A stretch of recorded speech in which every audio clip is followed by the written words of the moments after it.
You're making some major moves toward the future, especially with the Community Foundation for Northeast Florida. What has motivated you to become such a big part of the Community Foundation? Well, since coming to Jacksonville, actually I had met Nina Waters over at Pace Center for Girls. And so I've known her for 20 years and supported Pace Center for Girls and watched her grow. And then I was on the board of the Community Foundation when she came in to work with Andy Bell when he was there before he retired.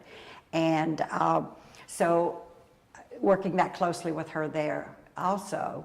So, you know, now she's the leader and I respect her so. You know, she's so compassionate, she really cares. And so when it was a no-brainer for me. Number one, I didn't want the extra work that I would do. They will do the work for me. But, you know, I really just trusted Nina. And of course, Wayne said, is Nina gonna be there forever? And I said, no, but whoever we hire to do the Weaver Family Foundation won't be there forever either.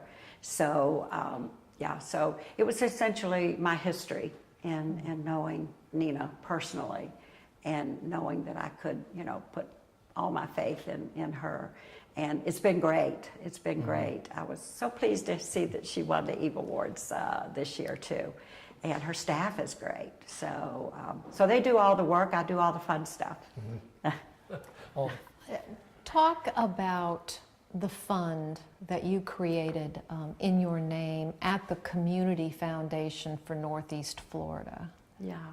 Well, that I did last year, toward the end of the year. And I just thought it was important that as part of my legacy, I would leave, you know, substantial amount of money that would be my fund. And so it is the Delores Bar Weaver Fund, and it's separate from the Weaver Family Foundation Fund. And that has been moved to the Community Foundation as well. And I would never have made such a move in either direction had I not had such confidence and trust in Nina Waters and the staff that she's, you know, surrounded herself with. And it's really been a godsend because I find or hear something or somebody comes to me and I don't really know that much about it or don't really have the expertise to go and ask the right questions, then I just send it off over there and they do the work and anonymously ask questions. And then if it's something that I want to pursue, then we do.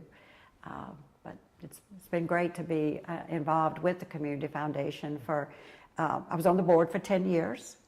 And of course that gives me the confidence as well. And yes, all that changes, people do change, but you gotta trust somebody sometime. And how does the Community Foundation work? How does it do its job? Well, they have over 400, maybe closer to 500 funds now, individual funds. And all the funds don't have, I believe you can have a fund for, I don't know how much, but nevertheless, for not $1 million, you can have a fund, but they have all size funds there. And for the most part, it's donor advised funds. And they have some endowments as well. So the donor advised funds, like myself, you know, go and say, okay, I'd like to recommend, because it's their money now, you've given it to them, I'd like to recommend a grant for X number of dollars to X agency. And if it's a 501c3 and they're not in trouble, then, you know, they and the board will approve that. So it's a process, but a real easy one though. So it's a source of money and funds and donations brought together within the community where people or nonprofits can perhaps apply for some assistance for different projects, whether it's children, artistic, medical, and all of those areas. Yeah. Well, they don't really apply directly to the community fund. They may try to, they may call, but it's the donor themselves that have to recommend a grant be made to X agency and in what amount. And the foundation is very large. Yeah, it is. Yeah. And a lot larger now. Yeah, yeah, yeah, that's good. That's good.